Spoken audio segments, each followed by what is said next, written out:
She's on point due south of me, 25 yards, so a little farther back.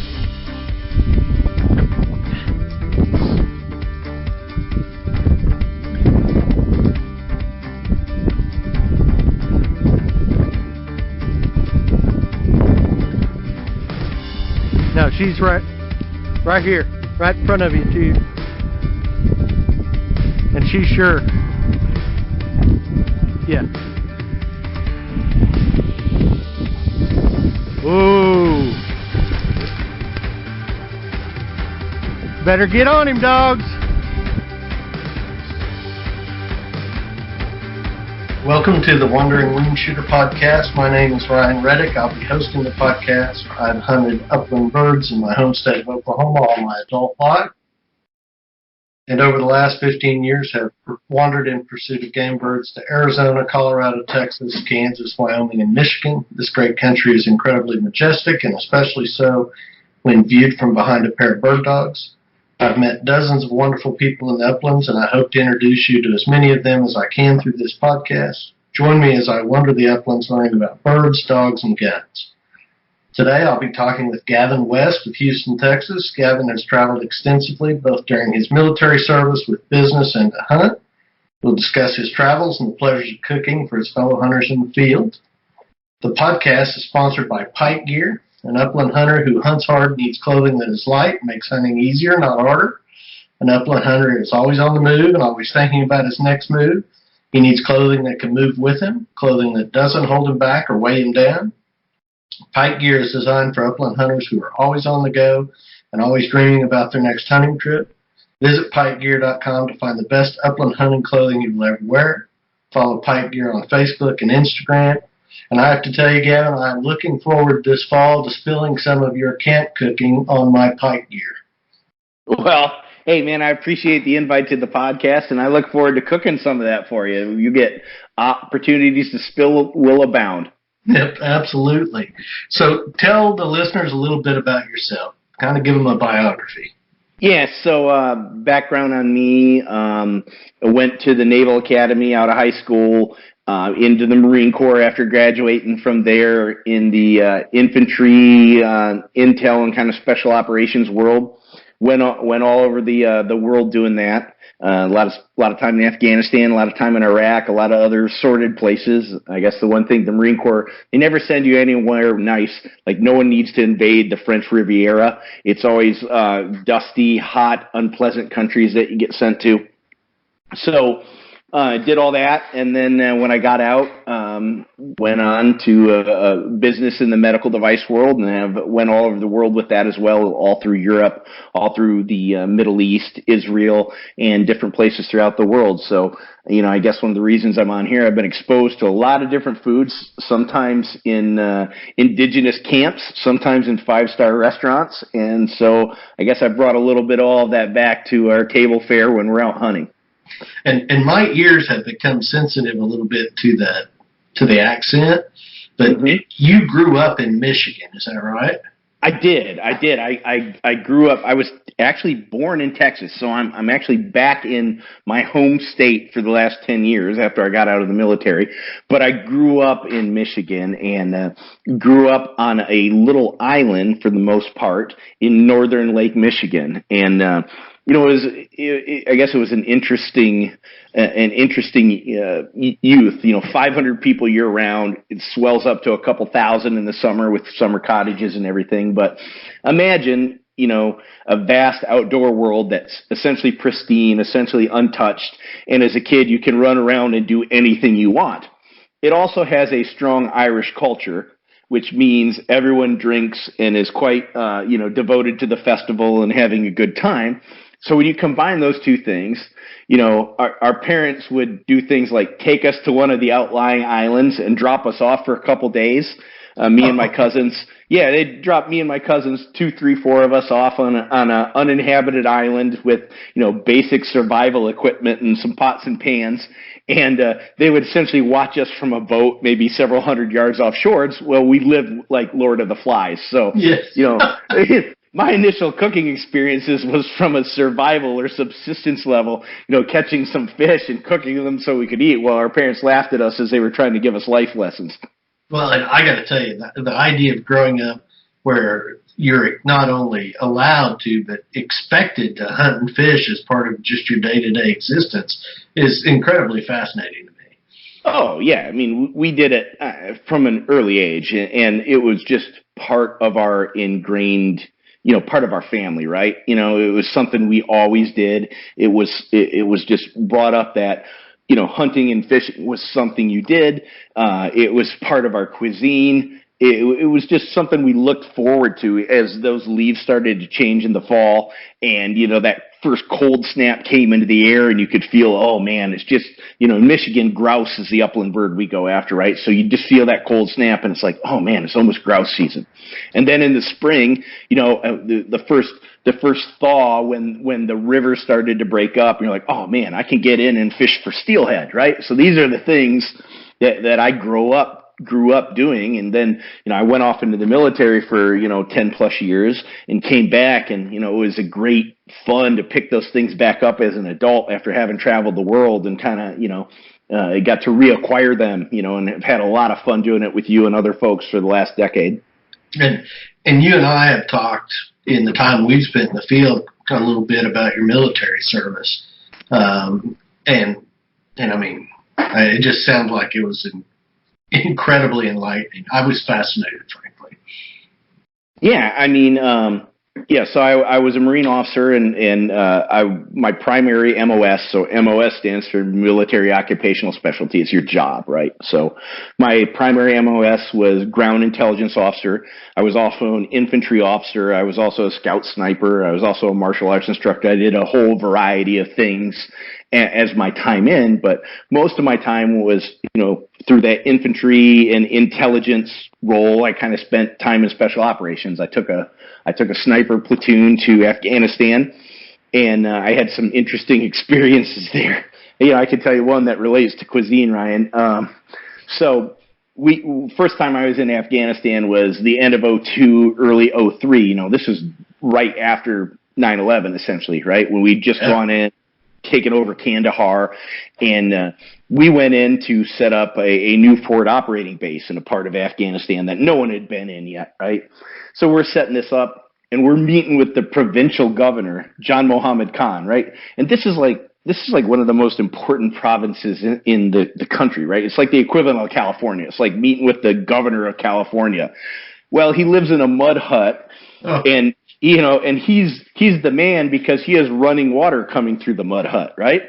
So we're there, and we're talking with him and our interpreters and everything, and of course we're the guests. So the one thing the Pashto, the Afghans are really good about is they're very big on like treating guests right. So they're going to put on a big banquet for us. Awesome. We're going to have local Pashto food. We're going to have this big banquet. So they're literally rolling out plastic on the floor. And when I say floor, I mean a mud floor, like dirt. And that's what we're going to eat on. And they're plucking chickens and everything. So I'm walking around and the sun's setting, and I kind of get over around the side of the house as I'm kind of looking around. And one of his little manservants is plucking chickens, and he's washing them off in the stream that runs through the yard, right? So right just upstream of where this guy is plucking chickens, another guy comes over and starts to take a piss and shit right in the water. The water that is literally running over the chicken that we're about to eat, right? So that ruined my appetite. Yeah, so they can stuff as many apricots as you want inside this chicken, but I've watched someone take a piss on it, so I'm like, oh, my stomach's a little turned. So of course, I went to my corpsman. I'm like, explained what happened. He goes, oh, sir, I brought plenty of ciprofloxacin, which is about the strongest antibiotic you can have. So we handed those things out like candies, and and managed to eat those, so that we could withstand the cuisine, because that's a huge part of the culture there, right? Just like us sitting around, we have as much fun sitting around at night, eating dinner and drinking beers and talking and catching up on the day and telling stories and potentially even lies about who shot what or who missed what, right? Like that's a huge part of things. Playing with the dogs, working with the dogs is a huge part of things.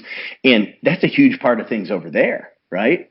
So, you have to go through those things. I spent time I essentially had an Afghan mercenary force for a long time, about 200 guys that myself and one other Marine were in charge of. And we ran around with them and raided villages and did all the things you're supposed to do. And, every day they would go into town and they would get a goat and bring it back open, split it out, gut it, throw it on a rock, and let it sit out for the whole day. We're going to eat it for dinner that night. By the end of the day, there were about 15,000 flies on that thing that you had to swat away before you chunked it up into pieces and threw it in a pot to boil it up for everybody for the night. So I've had camp cuisine under those conditions, and then I've had it under the conditions that we have, which involve prime rib and, fish boils and things like that.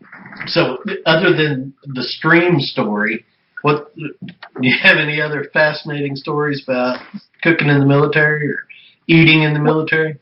Well, when you're eating with the locals, it's one thing, as I just described, but there's a lot of, I guess when you talk about having to make do with things, the old ubiquitous MRE, the meal ready to eat that everybody in the military is familiar with. I've eaten some of those. Yeah, we used to take them on hunting trips with them. Yeah, they're actually, I'm going to defend the MRE. Like, a lot of people complain about it, and when you've eaten 15,000 of them over your lifetime, it's pretty easy to complain, but they're really not that bad. And I would take one of the peanut butter packets right now. Right, and so that's my point. So they come with all these little things in them. And they come with jalapeno cheese spread, they come with peanut butter, they come with cocoa powder, they come with all these different things. And you'd be amazed. I think there's entire recipe books that talk about how you can combine different MRE components into make a great meal. Like, okay, so you take the chicken pasta and you add the peanut butter to it and you sprinkle some of this in, and all of a sudden you get some Thai peanut butter dish, right? It's pretty amazing what some people are able to do, and there becomes a whole little cottage industry about trading things back and forth. Some people like the burritos, some people like the pizza, some people like the pasta primavera, whatever it is. There becomes an entire industry of trading these things back and forth, right? Oh yeah, and I don't know how many calories one of those things have, but it's a lot. Oh yeah, they'll keep you going when you when you need some food. Even more so, like, you get into the mountains, like you go for some mountain training, they have these winter ration MREs that are like 4,500, 5,000 calories. It's just full of granola and stuff. So they'll even keep you full when you're out doing that stuff. Wow. So, I don't know, I may have asked you when we talked about Afghanistan before, but when you were over there, were there any opportunities for bird hunting? I know you didn't do any at the time, but thinking back now, were there any places where a guy might be interested in going bird hunting? I wouldn't recommend anyone going bird hunting in Afghanistan, but there are some hunting opportunities over there. There is some. I can't even think of the name of it, but they're essentially the bighorn sheep of the Himalayas, and particularly in Pakistan, there are a lot of. If you've ever seen Jim Shockey, he's hunted in Pakistan and Afghanistan a few times. I imagine there are some bird opportunities there. Probably chukar. Yeah, there's some upland birds that are similar to chukar that are over there. I can't think necessarily the name of them, but I've seen them. I've flushed them once or twice on a patrol, which is never fun at like 2 a.m. and it's completely blackout and you're worried about an enemy ambush and you kick up like 5 or 10 birds that fly up to your left or right. That'll wake you up pretty quickly. I've got a great story about that. So me and some of my buddies would go down and we would hunt right on the border in southeastern Arizona for Mearns quail. And this would have been in 08, 09, before things got real bad down on the border. And we were down there and met some young border patrol at that time. It's now ICE, but it was border patrol. Met some young border patrol agents, and they pulled up beside us as we were unloading our dogs and getting ready to go out and hunt. And they stopped and talked to us. And this one kid, he was from Ohio, I think. And he was just fascinated that we would be out there following dogs around, where he's basically patrolling for illegals. And he's like, "What are you guys hunting?" And we said, "Oh, birds." And he said, what kind of birds? Well, Mearns quail.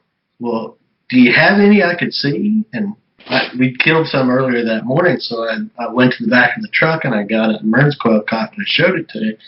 And beautiful birds, by the way. And he looked at that and he goes, so that's what them little son of guns look like. He said, I cannot tell you how many times I've just about discharged my duty firearm because I'm crawling through the brush trying to find somebody, and these birds flushed right in my face. And he didn't even know what they were, didn't know what they looked like. He was fascinated by that. Oh, I tell you, that much noise at 2 a.m. when you're a little bit stressed out, that'll definitely wake you up for sure. Yeah, yeah. So what's your earliest memory of hunting experiences? I mean, what's the first, I mean, what you would call true hunting experience that you remember as a child? You know, I would say, to me, like hunting and fishing are almost like one word. And growing up on an island, like we fished like nonstop. I was catching smallmouth bass, I was catching salmon, I was catching steelhead nonstop. I started hunting when I got a little bit older, right? Got my first lab, started, doing some basic dog training and stuff like that, and really enjoyed that companionship with the animal. And then I sort of got indoctrinated into my dad's and my uncles. Every year they had what they called Hunt Fest. So they would all invade Beaver Island, where we were from in northern Lake Michigan, and all my mom, her sisters, sister-in-laws, my grandma, they would all take off. And the guys would sort of take over the family cabin and everything for a week.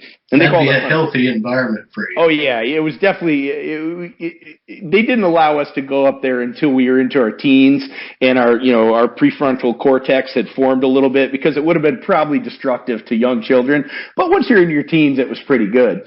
And so they formed into two camps, right? And so one camp was the purists, and one camp was the derelicts. And there was an entire scoring system set up for the various animals that were to be hunted there. Ruffed grouse, woodcock, squirrels, rabbits, things like that. So did the purists have like stricter rules on how they could take game? Yeah, so anyone who's hunted in the North Woods knows that you can be very effective at hunting ruffed grouse by driving or walking down roads, because they cross them pretty routinely, most of the time walking on the ground, and they're a pretty easy target then. Much easier when they flush behind you at 75 miles per hour in a stand of pine or aspen, right? So the derelicts would tend to hunt the roads, tend to be vehicularly mounted, whereas the purists would get off the trails, get into the woods, hunt over dogs, do all those sorts of things. And quite honestly, it was. Did they have to smoke pipes? No, but I think they wore a lot of plaid. So, right, it was typically a pretty significant battle between the two. And if you actually go to my grandma's house and you go down the stairs into the basement, the entire wall along the right side as you go down to the basement is filled up with the scores between the purists and the derelicts, right? That is so right? great. And, not only that, they made a series of videos which would, thank God my family was not subject to social media 20 years ago, 30 years ago when they were doing this, or we might have been insta-famous for the wrong reasons. But these videos were pretty entertaining. I'll leave it at that. Well, here's the question. Which camp would you prefer to drink with in the evening? To be quite honest, I think both camps drank pretty heavily, but I would think the derelicts might be a little more entertaining to hang out with. Oh my God, that is a great story. And you were subjected to that. Yeah. Years? And so I'll be, all things being honest, my dad was a derelict, but I had plenty of uncles who were purists too. So I got exposed to both worlds. So there wasn't any migration back and forth. There's people I'm kind of in this camp. I could be a little bit of both. I like to go out and have a good time. And I'm a big waterfowler too as well. Upland, I have jump shot a lot of birds on ponds in my day when there's a 30-mile-per-hour wind out in North Dakota, and you really don't want to be sitting out, in negative 15-degree wind chill. I have hit a limit of mallards jump shooting on ponds, which is a very derelict tactic. But I've also called in, 20,000 snow geese and layout blinds too. So, it just depends on what's going on that day, what the conditions demand, and, quite frankly, how bad your hangover is from the night before. I have to tell you, the stories you tell about those videos, those are some of my favorite hunting stories that I've heard ever.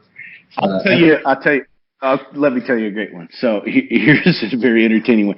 They made these. They were like, I guess this was like the heyday of Saturday Night Live when they were really up there. So they made all these skits, and there were two that always made me laugh. One was they had bought a urinal, like a men's urinal from a bathroom, and they put it out on a tree.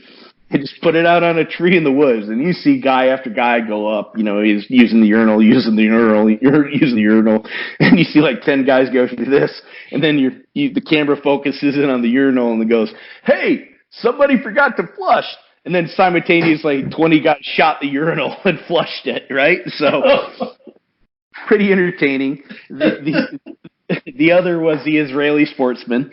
It was another great funny skit where someone had, a FFL, a federal firearms license, and had brought up an Uzi just for target practice and everything. And they made a great skit about what it would be like to hunt with an Uzi. So it was very entertaining, all done professionally and safely. I'm going to say they were all very good. I mean, we got taught all the best, safety trips, went through hunter safety, all that kind of stuff.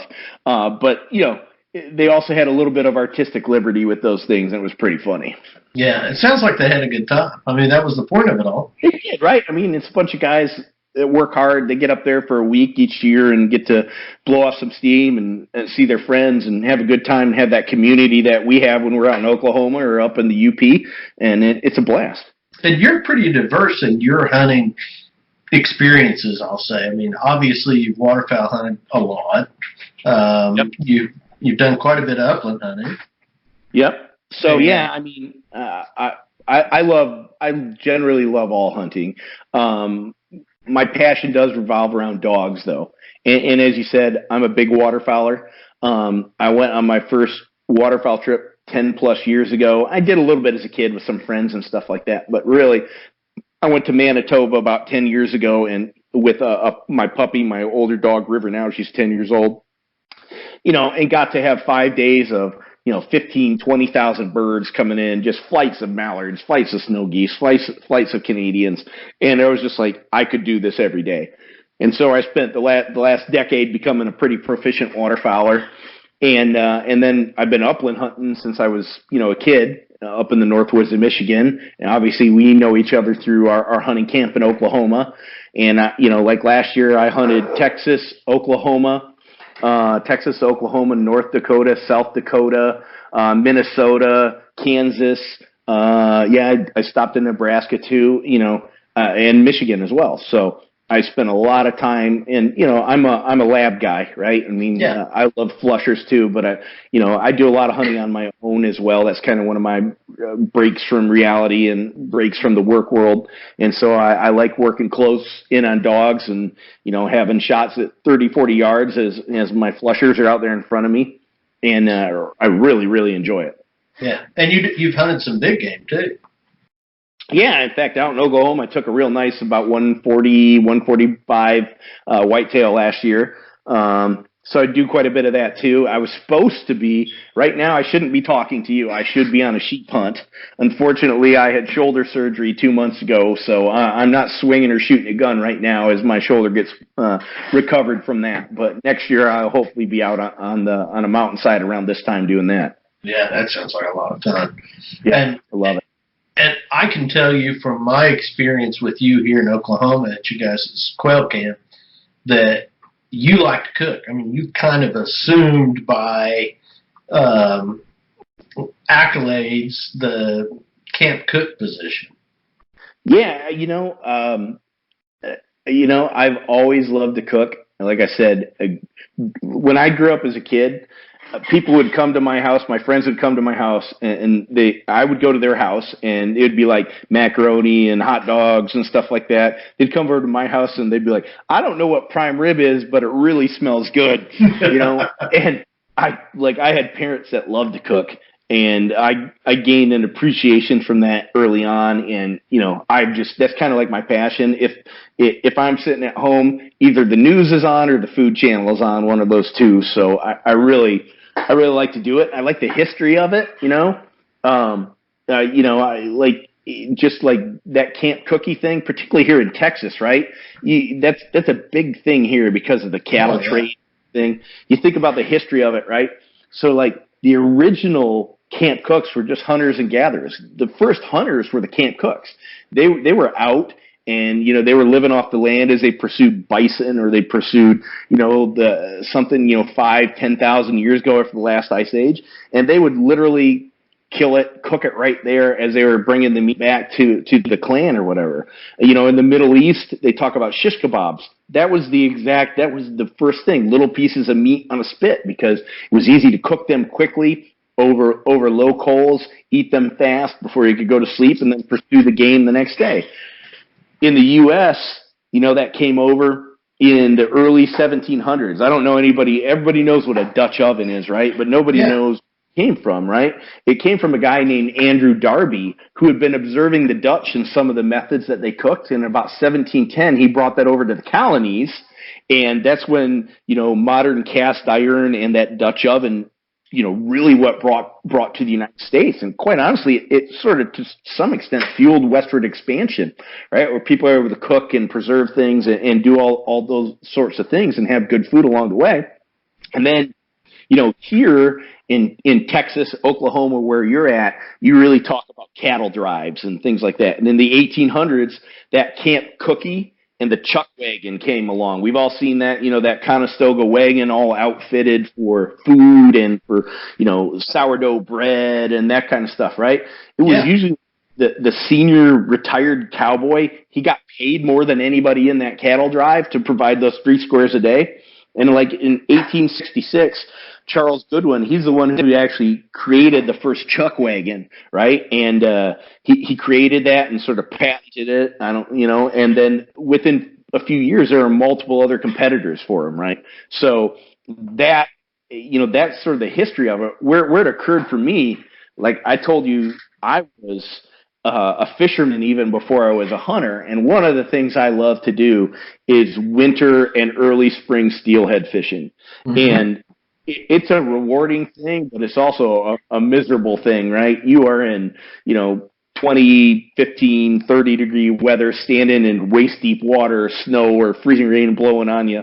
And I tell you what, some of my buddies, some fishing guide friends of mine, some other friends I fish with, we started doing little shore lunches and shore breakfasts. You float down the river from 6 a.m. till 10. You stop and you make some cinnamon rolls. Then you float down till 1:30 and you stop and you make some hamburgers. And I tell you what, man, that made the ability to go through 10 hours in that sort of miserable conditions much more bearable. So I started doing it every time we were out hunting, and it just sort of caught on with everybody. Most people just been making ham sandwiches, and throwing a little mayo on some cold bread. And, hey, that'll get you through the day. But if you stop for 20 minutes, 30 minutes, and you make a nice hot meal, and you have a little community with your friends, that totally recharges you for the rest of the afternoon. Absolutely. And I don't know about you, but there's something really special to me about taking game and then converting it into food, into something that I share with my friends, share with my loved ones. Right, absolutely. And like when I'm out and say I kind of sort of divide up the cooking day into 2 things, right? One is like our sort of lunch. And a lot of times the lunch is pre-planned stuff, and we can get into kind of how I think about that, because I end up cooking for a lot of people, so I've sort of divided it up into different ways. But so the lunch to me is a lot of pre-planned stuff. I I don't involve the wild game itself in the lunch a lot, because Sure. you never know what you're going to have. We've had some bad mornings and we've had some great mornings. To me, the wild game is something we do back at the camp at night, or in our case, a lot of times we rent a house. We'll all go out there and we'll crash 10 or 12 people in a house, and we'll take turns cooking, and we'll all work collaboratively on a meal. And that's one of the times a lot of us do the wild game. But sort of during the day, I kind of divide it up into different. I sort of like 2 or 3 different sort of meal plans, so to speak, based on how many people are going to be around. Yeah. I mean, and equipment, your gear as far as your lunch meal is important, isn't it? Right. So like I was saying, I sort of divided up into say 3 camps for food. Right. So the first camp is like if I'm just hunting by myself, or you have very limited space. Like if I was going to go on this sheep hunt and I was going to deal with 1 or 2 people, limited space, maybe working out of a backpack, that sort of stuff. That's like jet boil and dried food, right? You got mountain houses, you got backpackers pantry, you got MREs, those sorts of things. And then the only thing I really augment that with this, I have a little kit of spices. I got salt, pepper, granulated garlic, ancho chili powder, whatever spices you like, you take with that. But let's kind of set that aside. That's more of like the individual mountain hunting, or if I'm sleeping out of my truck hunting with my dogs myself in Kansas and I'm not even staying in a hotel, that's kind of what I do. So like level 2 to me, and then this is sort of where we get involved with hunting camp, is sort of you got multiple people, but you're also space conscious, right? That's right. So you got a bunch of people. And maybe a good example is you got 4 people riding in a truck. You got a trailer behind you with 3-4 dogs in it, and you're going out to hunt. So you're with water and guns and ammunition and gear and everything, like you're tight on space. But it would still be really nice to stop and have a decent meal, right? Absolutely. So, yeah, absolutely. So when I'm running that sort of situation, I'm taking like a Coleman stove with one of those 1-pound propane tanks, right?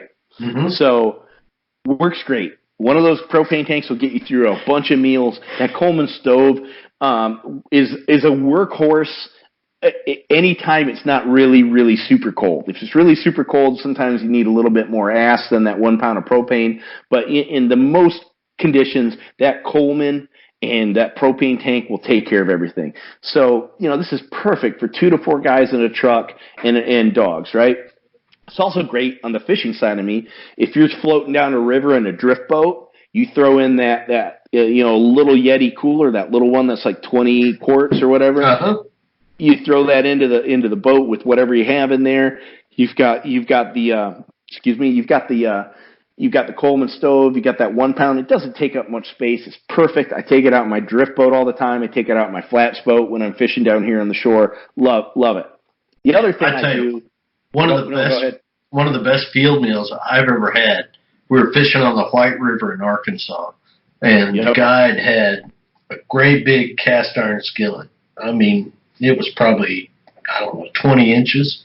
And we stopped for lunch. We caught some trout. He killed the trout, gathered them, and started a fire. And he had a little old fire stand that he put over the coals of the fire, and he set that big skillet on it. And it was probably a pound, but it might have been a half pound of lard. And he threw that in the skillet, and he chopped up onions. He had a pre-made what do you call them? Hush puppy recipe. He had like a Tupperware with hush puppy dough in it, and he chopped up an onion and mixed it in there, and he had a couple of pounds of thick cut bacon, and he put those in that skillet with that lard, and made hush puppies and bacon, and then he had white bread. He made us bacon, lettuce, and tomato sandwiches that we ate while he fried the fish in the grease from the lard and the bacon. Man, that fish was with those hush puppies it was so good, so good. I had the same experience in Canada as a kid, and I still remember it. My dad took us up there, and we're fishing on Eagle Lake in Canada, fishing for muskie and big northern pike. And of course, you're not going to keep any of those, but so we'd stop. We'd fish for muskie from 6 a.m. till 10:30 or 11. Then we'd spend the next hour catching some walleye, and then we'd go in and do a shore lunch with that. Just filleted out beautiful walleye. Like, it was literally breathing 30 seconds before you threw it in that pan, that same big cast iron pan with a big chunk of lard in it.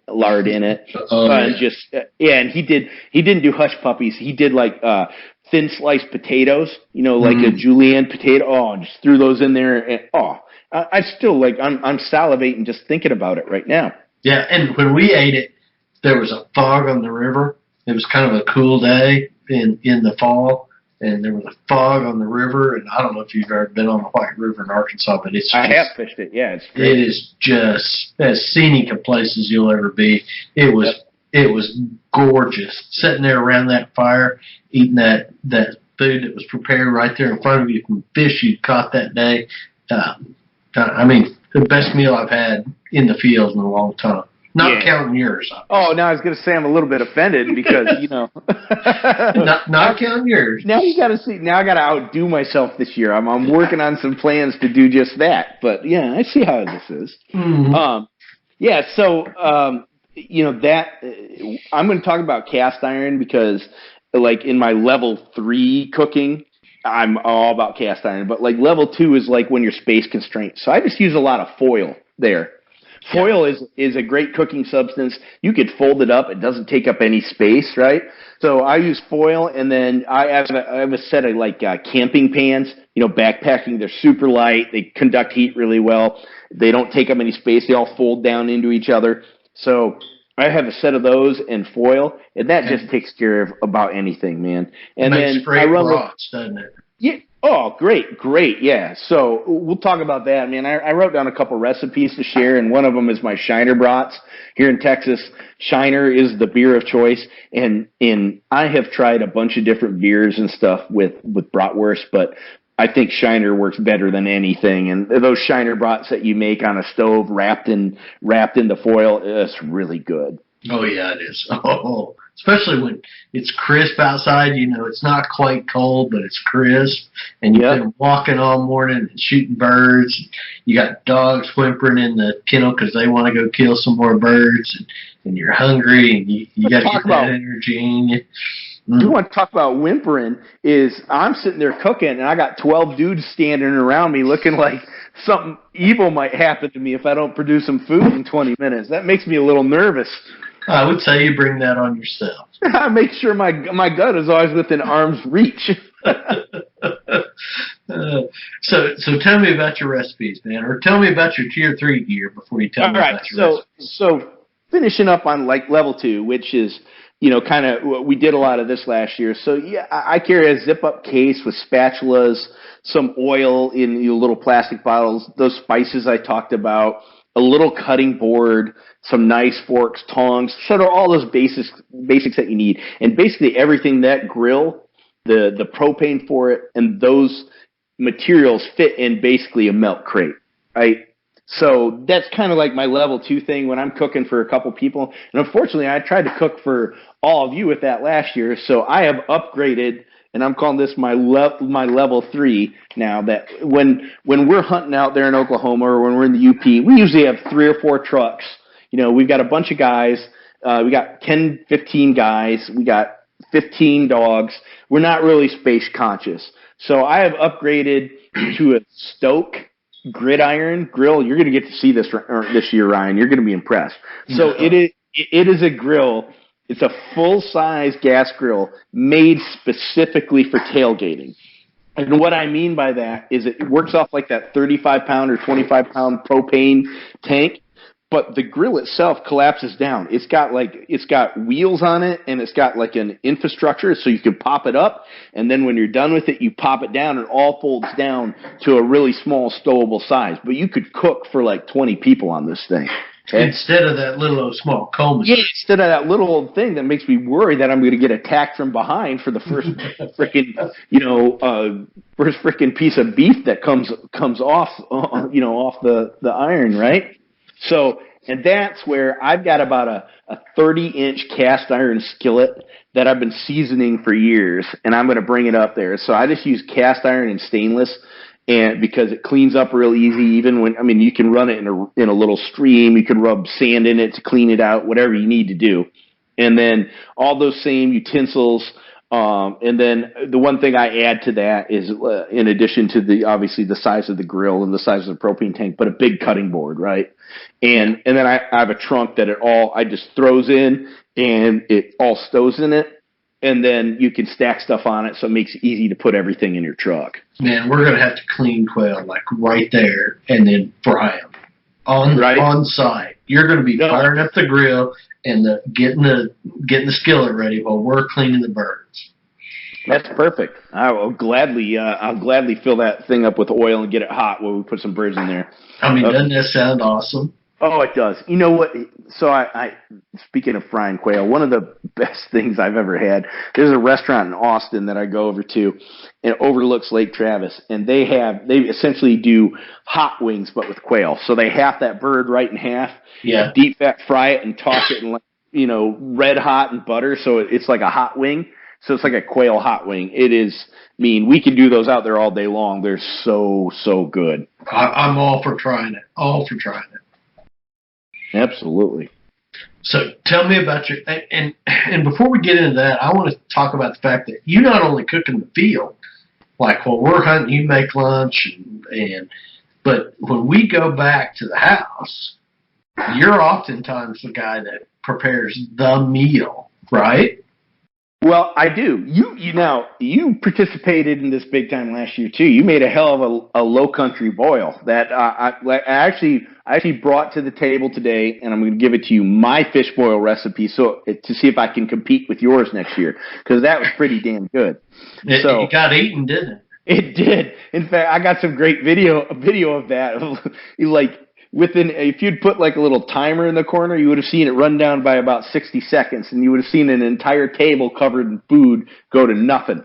So it was pretty popular. But I brought two recipes and not even recipes, but more techniques. And when we go back to the house, like our evening dinner, we usually just everyone tries to sort of outdo each other, right? One person will take it one night, I'll take it a night, someone else will take it another night. But there's a couple things that I have found technique-wise that really, really work well. So, and I think you'll agree with this because everyone loved it last year, is my prime rib technique. Right? Oh, your prime rib was excellent. Right. So the key with prime rib is most people overcook it, and most people cook it in a way so that it is not rare all the way through. Prime rib is made to be eaten rare. If you want your prime rib well done, I don't want to be your friend. It's a very simple concept, right? So, cooking prime rib, get whatever size is big enough for your group. In our case, it might be a 15 or 18 pound prime rib, and you might have to come back from the field early to start it in the oven. But here's what you want to do.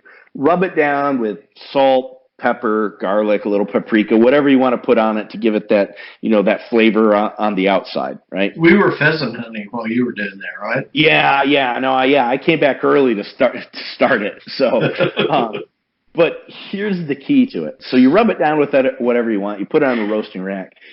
You set that oven to 200 degrees, right? We're not roasting it at 350 for 3 hours. You set that oven to 200 degrees, and you pop that thing in there, right?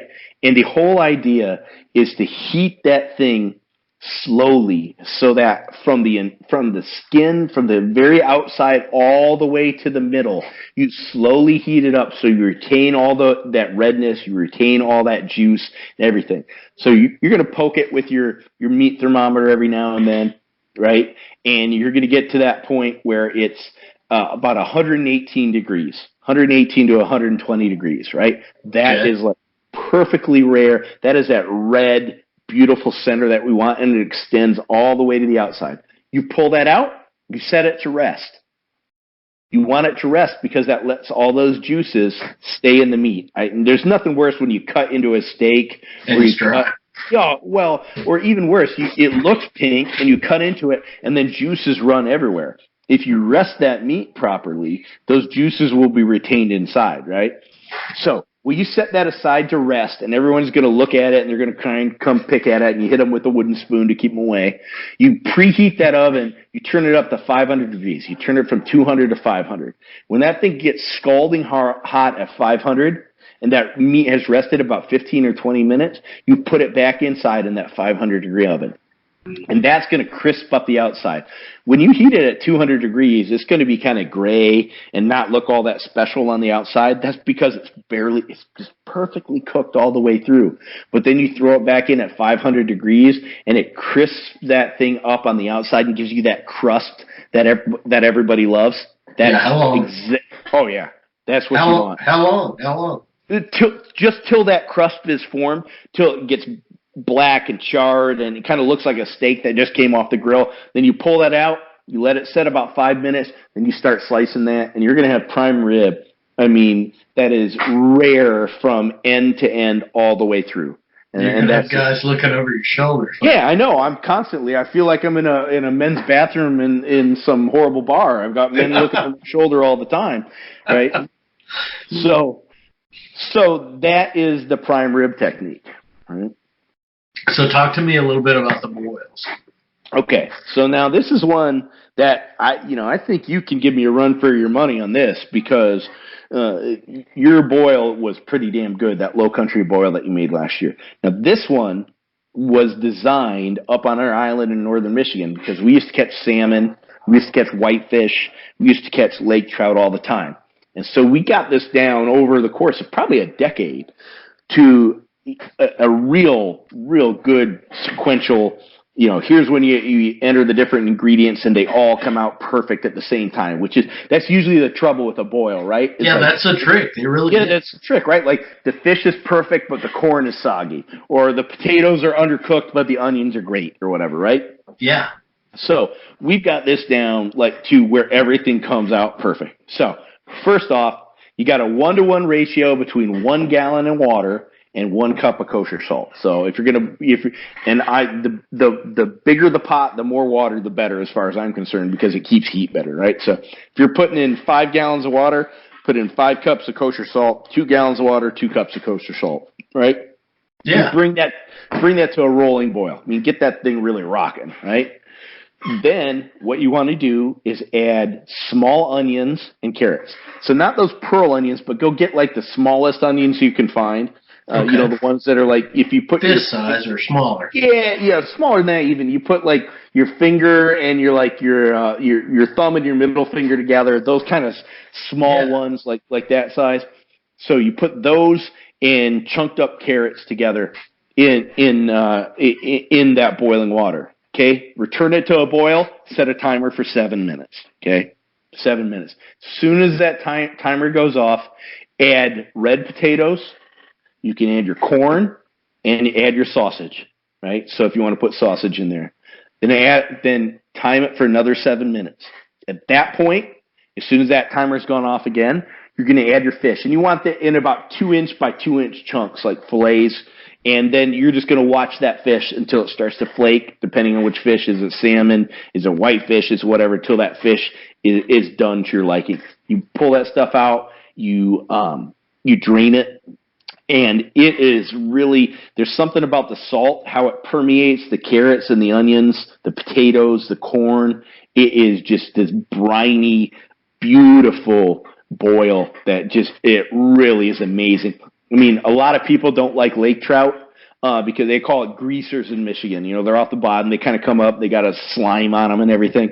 I tell you what, I do a lake trout boil, and people are like, this is the best salmon I've ever had. I don't have salmon that's good at a restaurant. I'm like, you just ate lake trout. And they're like, oh, my God, the DNR says it has mercury in it. I'm like, well, you liked it better than anything you've eaten before, so shut up. So it's really amazing when you do it right. Oh, man, it sounds so good. Are you going to bring some whitefish this fall and make one of those for us? We can do it with some of them catfish you've been catching all the time on your jug lines, man. Yeah, I'll save some. We're gonna go. We go in September. I'll save it. Well, man, you guys are gluttons. I don't know if I have to catch a bunch. Right? Yeah. Oh, that sounds so good. I made mine with shrimp, didn't I? And sausage. Shrimp, and then we found that good. So, by the way, the hatch season has just passed here in Texas, and I probably bought like 30 pounds of sausages, like breakfast sausages and sausage links with like hatch chili stuff. So we're set for that for the year because I think we put those in that shrimp boil last year, and they're amazing. That shrimp, they are, aren't they? Great, and I love that stuff.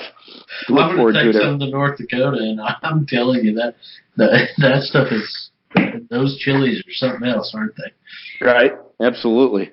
You know, something else, and I don't know that I've ever talked to anybody about this a whole lot, but every time when I go to Michigan in October, we always stop at a little roadside stand or old gas station that's been converted into a smoke shop where they sell smoked fish. They have whole fish. That stuff's good. Oh, and we'll buy 2 or 3 fish, and it's not expensive. I mean, I got out of there for like $15 with 3 fish or something the last time I went in, and you just unwrap them when you get to the camp and set them out, and people can go by and grab a handful of smoked fish. Man, that and some crackers, so good. And like, if you take a pound of that smoked fish, a pound of cream cheese, and then you just finely cut up some green onions and mix it all together. That is like the best spread. You could put that on a flip-flop and it would taste good. Well, I can tell you that just a handful of that and some beer is outstanding. Right? Yeah, that stuff is good. It's addictive. We had whitefish. I always buy the whitefish, and I wouldn't even know what a whitefish look like being from Oklahoma, but I always buy the smoked whitefish, and that stuff is just tremendous. Yeah, it's good, man. I got no complaints with that. I need to set up something like that here. No, right? I mean, I don't. It's either they have mountain whitefish and it's the same whitefish you can get those in Colorado and Montana and stuff like that. That'd be about as close it is to you. And that, you know what? The sad thing is they look at that as like a trash fish up there because I don't think it's not non-native. I think so. They try and get rid of it compared to some of the trout. But man, it's good and tremendously cheap. You go buy the same volume of like brisket, smoked brisket, and in Oklahoma, and it's twice as expensive as it is to buy that smoked whitefish. Right. And it's good. I mean, I'll give you that. It's not bad to eat, but it's twice as expensive as that fish is. Well, oh my God. Is there anything else about cooking at the camp that you think we need to talk about? Well, I did write down a couple recipes that I can go through quick. If give you them want to me, baby. All right. So you mentioned one already. I call it my Shiner brats. So pick your favorite brat. And, quite honestly, I've got a couple little local places around here that make the stuff that are 8,000 times better than Johnsonville. So go find a good brat. Then get some Shiner Bock beer.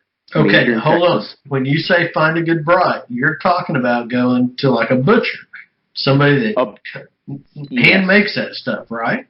Yes, absolutely. I'm not gonna in a pinch. The Johnsonvilles or whatever will work good, but I'll tell you a quick story. I go over to Louisiana and fish reds all the time. If I'm not bird hunting in November to January, I'm in Louisiana fishing redfish, bowls in the marsh. And we stopped and ate at this little diner on the way over there one time, my buddy and I. And they had this little sausage tray, and they had the best bratwurst on it I've ever had.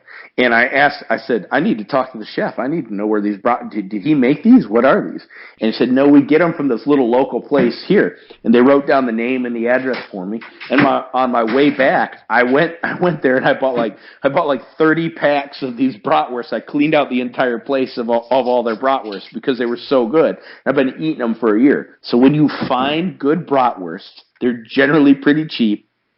Buy them and freeze them and eat them as often as you can because they're delicious.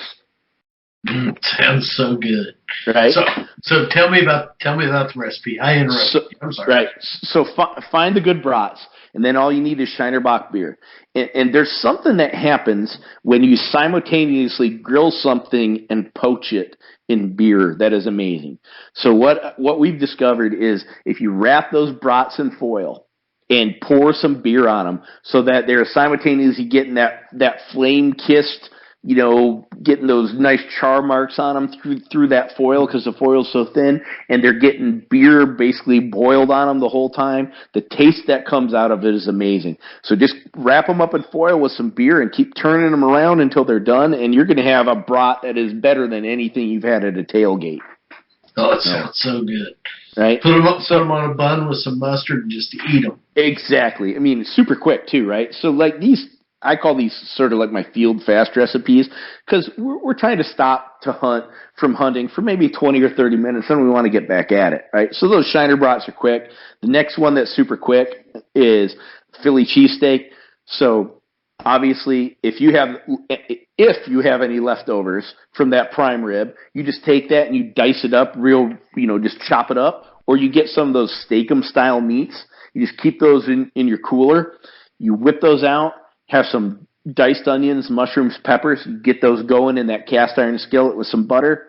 You throw that meat on top of it. Once that's all cooked down and starting to get a little crispy, getting some brown spots on it so it's getting that nice char and taste, then you do two things. You just drop handfuls of provolone cheese on it in that cast iron skillet and let it melt. And then you toast up some buns. And then here's the key, because I lived on the East Coast for a while at the Naval Academy, we went up to Philadelphia, and we'd get to go to those cheesesteak places. So you toast up that bun, and then you hit it with Cheese Whiz. I know that sounds horrible. Cheese Whiz. I'm not no shitting.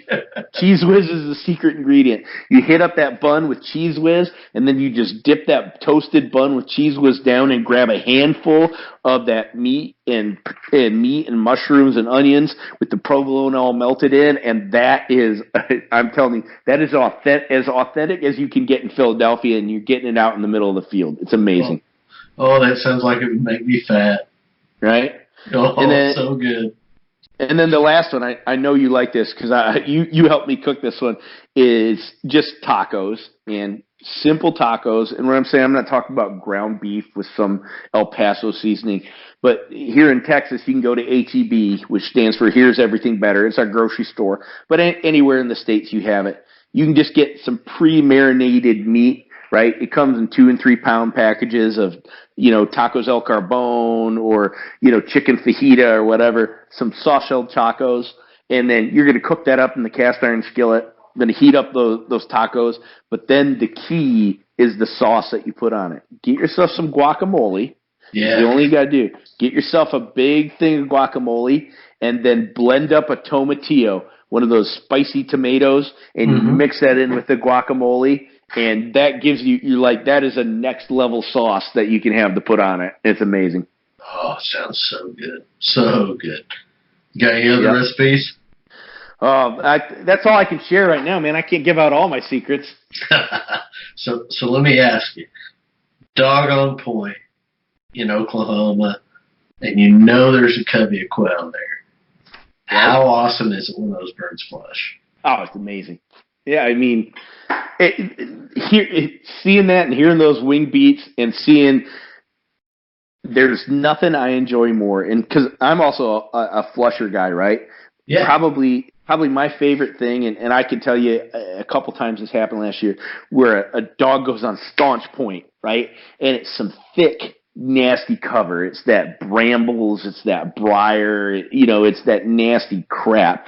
And then that dog's on point, it's looking right in there, and then I just throw one in my lap, get in there, get them birds up, and then boom, they go in there and rip through that stuff, up come birds, down go birds, the pointers move on to the next spot where there are birds, or chase down those singles that are there, and the labs pick up those birds. Like that, to me, watching that tandem between those two styles of dogs, I mean, to me, it's like watching really good athletes like really good basketball players pass and hit and go to the basket, or like really good dancers, or people that just they're there together at a level that most people never achieve. I really love to see that. It really is like a dance in a lot of ways. Yeah, it is. It's amazing to me. It still makes my heart pound after years of it. No, I love it. I love it. So Pike Gear has sponsored my my podcast, and I know that you're familiar with what Brent's doing over there at Pike Gear. Can you talk about it a little bit? Yeah, so I'm one of the investors in Pike Gear, and kind of one of the guys who's helped get it off the ground, because I really believe in it. For a long time, like you said, I'm a waterfowler. I'm a big game hunter, and so I do a lot of other things, and I saw things like Kuiu come to the market in big game hunting and provide really, really high-level technical gear direct to the consumer.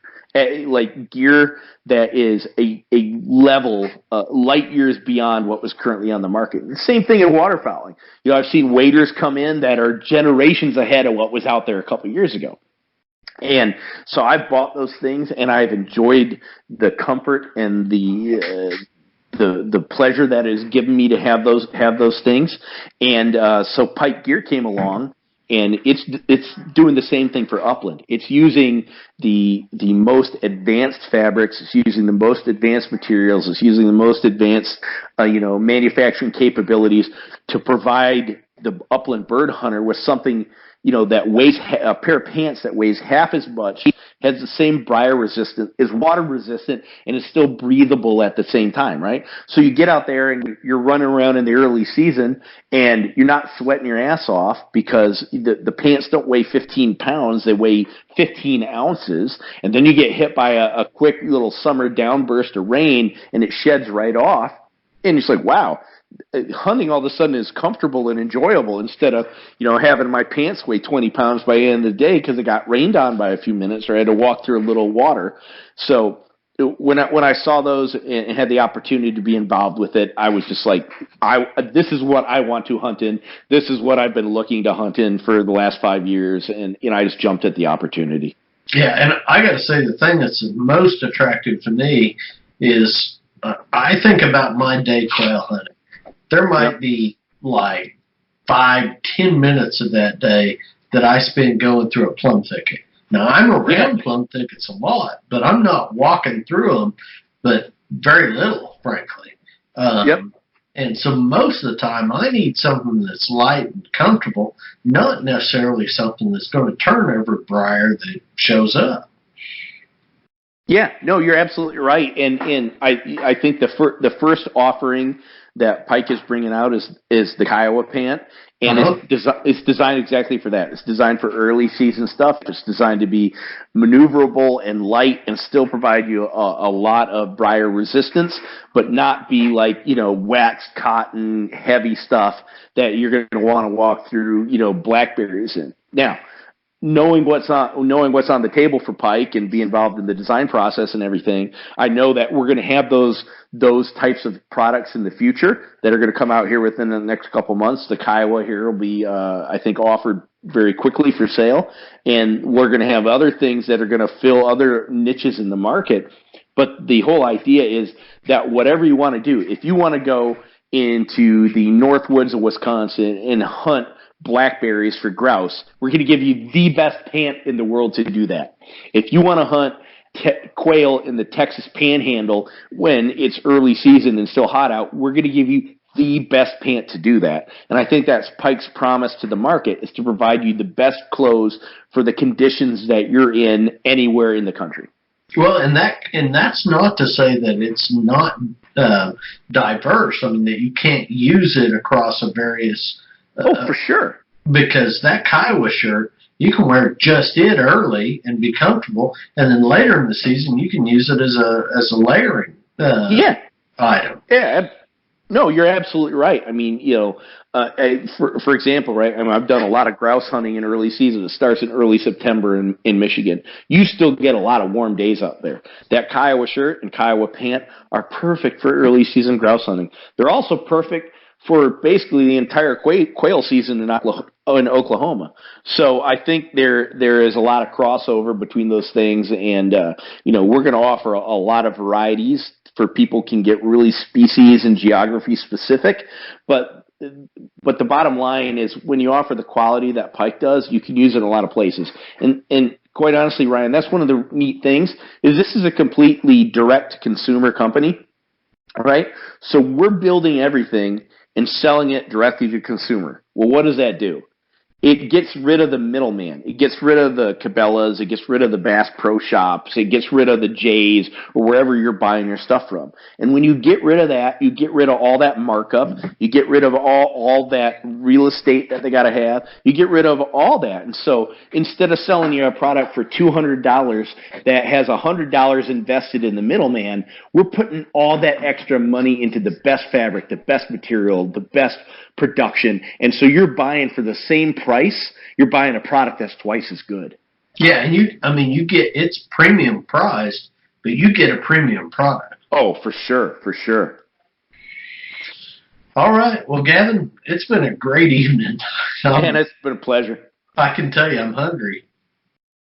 Oh yeah, I know my wife and kids, they're over there making food right now, and I've been eyeballing it for a while, so I'm going to go eat it here pretty quick. Well, I can't tell you how much I'm looking forward to this fall and eating some of your meals. Me too, buddy. I'm looking forward to it. We'll see you here in a month or so. Okay, all right. Have a nice evening. All right, talk to you later.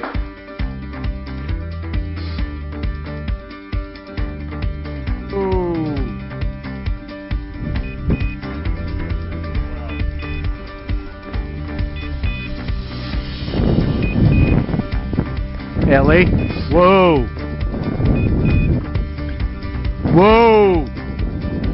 Point. Whoa. Yeah, get up there. Flush them. They're going to be right up there. That's where they're going to be.